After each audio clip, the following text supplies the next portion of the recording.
Sudarlun, pihak Lembaga Permasyarakatan atau Lapas Kelas 2 Loksmawe bekerja sama dengan Badan Narkotika Nasional Kota atau BNNK Loksmawe melakukan tes urin terhadap 55 pegawai lapas tempat Selasa 23 November 2021 pagi.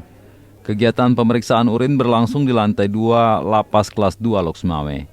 Proses pemeriksaan urin dimulai dengan pendataan diri, lalu pegawai mengambil satu kotak kecil yang disediakan pihak BNNK Loksmawe untuk diisi urin. Kalapas Kelas 2 Loksmawe Nawawi menjelaskan sudah 3 tahun pihaknya menjalin kerjasama dengan BNNK Loksmawe dalam upaya pemberantasan narkoba di Lapas Kelas 2 Loksmawe, termasuk kegiatan tes urin kepada pegawai. Dari 55 pegawai yang dites urin, hasilnya semuanya negatif. Kedepan, kegiatan tes urin ini di Lapas Loksmawe akan terus berlanjut. Positif, kita panggil dia, kita arahkan dia seperti ini. Kamu jangka sekian bulan, kalau memang masih negatif, proses tidak.